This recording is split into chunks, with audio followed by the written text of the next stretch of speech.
Alors, mes amis, aujourd'hui, la parole va nous emmener dans l'aujourd'hui, dans l'accomplissement, dans le moment présent. Et les textes vont nous faire réfléchir sur une réalité qu'on connaît, je dirais, assez bien. Le premier texte, qui est un texte tiré de Néhémie, va nous parler de l'assemblée qui revient parce qu'elle était partie. Alors nous, on est dans l'assemblée qui est partie. Depuis des décennies, les églises se sont plus vidées qu'elles se sont remplies. Et on s'est distancé de l'institution, on s'est distancé donc de la parole, on s'est distancé des célébrations. Et sans qu'on s'aperçoive trop des effets de tout je dirais, ces choix que nous avons faits. Et je me souviens un jour d'une maman qui m'appelait pour me dire que son mari, qui était décédé, avait fait que sa jeune fille était en colère et que depuis 6 mois, qu'elle ne pouvait plus facilement approcher sa fille. Elle me disait, est-ce que vous pouvez faire quelque chose? Et je lui avais dit, je ne sais pas, mais je peux essayer de faire quelque chose. Et je l'avais reçu au presbytère avec son frère, le petit garçon. C'était des gens qui étaient en bas de 10 ans, là, tous les deux, pas très loin, là, un de l'autre. Et je posais la question simplement aux enfants, est-ce qu'il vous arrive souvent de venir au presbytère? Alors, évidemment, ils répondaient pas. Alors, je savais bien qu'ils ne savaient pas c'était quoi un presbytère. Alors, je leur ai dit, savez-vous c'est quoi un presbytère? Ils ont répondu, ils ont dit non. Bon, j'ai dit, ça, c'est la maison où habitent les prêtres. Moi, je suis un prêtre. Et un des noms qu'on donne aux prêtres, c'est presbyte. Alors, les presbytes, ça reste dans des presbytères. Alors, donc, vous êtes chez moi. Ça vous arrive souvent de vous retrouver dans la maison d'un presbyte? Ils disent non. Bon. Je dis, mais pourquoi qu'on est là ce soir? Pourquoi vous êtes ici? On dit, on ne le sait pas. Ah bon? Ben, j'ai dit, vous êtes ici parce que papa est mort. Alors là, c'est sûr que l'enfant m'a regardé, les deux, la mère aussi, me demandant, trouvant un peu brutal la façon de nommer la réalité, parce qu'il fallait mettre la table sur le sens de leur présence. Et puis là, je dis, mais est-ce qu'il est mort? Alors elle m'a dit, oui, il est mort. Ah, mais c'est pour ça qu'on dit. Et là, j'avais continué l'échange avec eux en leur disant, je sais pas, qu'est-ce que ça a fait dans votre cœur quand papa est mort? Vous n'êtes pas obligé de me le dire parce que ça vous appartient, c'est intime. Mais si vous voulez me le dire, ça va me faire plaisir. Et la petite fille me répond, ça fait noir, ça fait triste, ça fait mal, ça fait de la peine. Alors, je dis au petit garçon, et toi? Mais c'est comme ma sœur. Ah bon.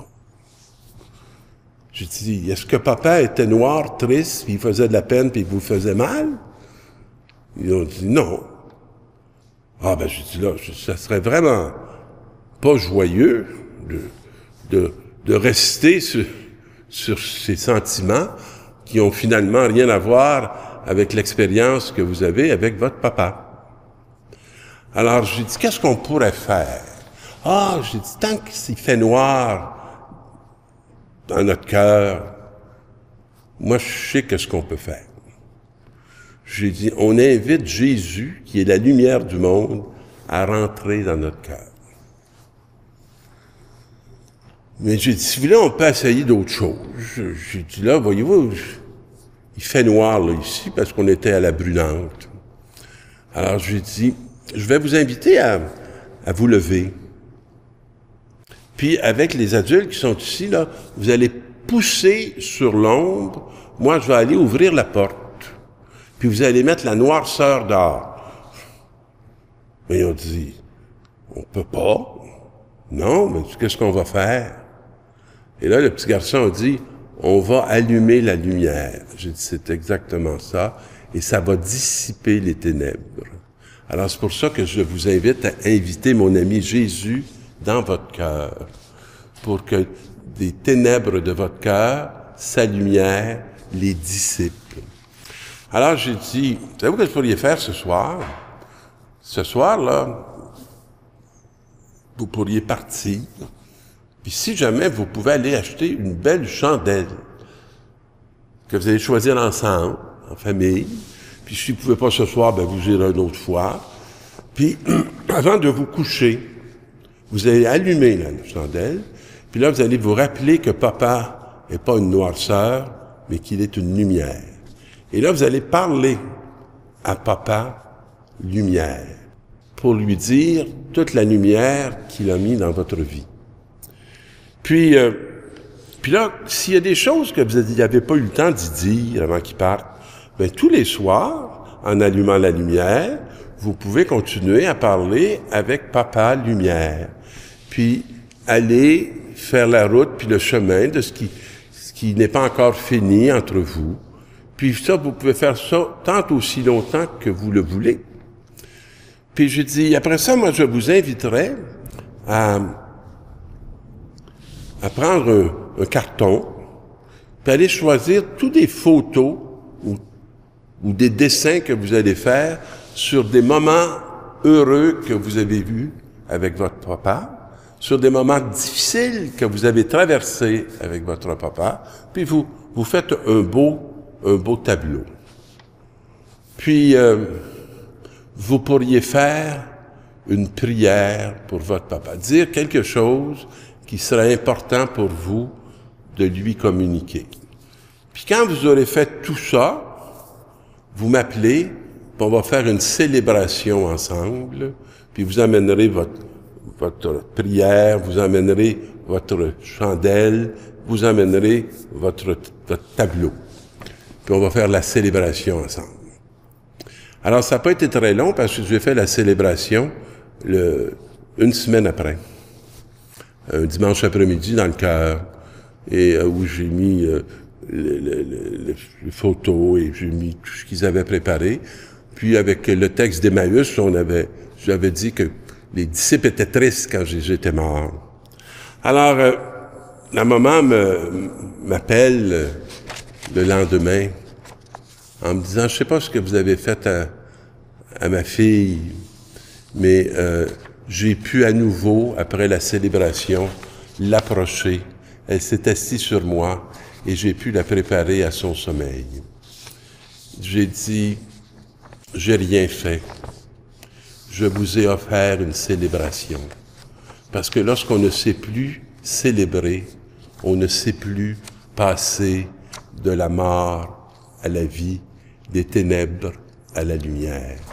Et la seule chose que je vous ai offert, c'est une célébration. Le peuple de Dieu redécouvre la parole de Dieu. Et ils vont la redécouvrir comment? C'est le livre de Néhémie. Ils vont la découvrir dans une liturgie qu'ils vont faire au temple. Et là, c'est tout le texte, le premier texte va nous décrire cette chose.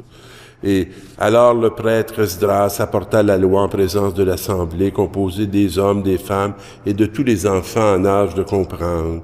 C'était le premier jour du 7e mois.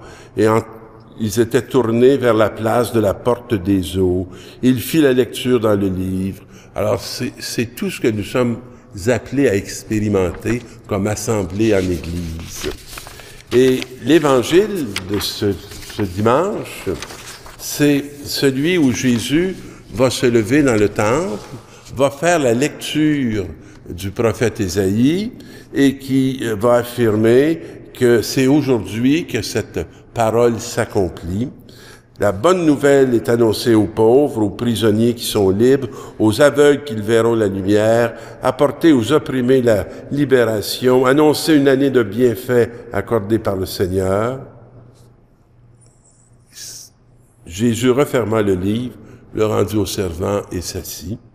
Tous dans la synagogue avaient les yeux fixés sur lui, et il leur dit, « Cette parole de l'Écriture que vous venez d'entendre, c'est aujourd'hui qu'elle s'accomplit. » Si on veut que la parole s'accomplisse, il va falloir qu'il y ait des auditeurs qui accueillent la parole.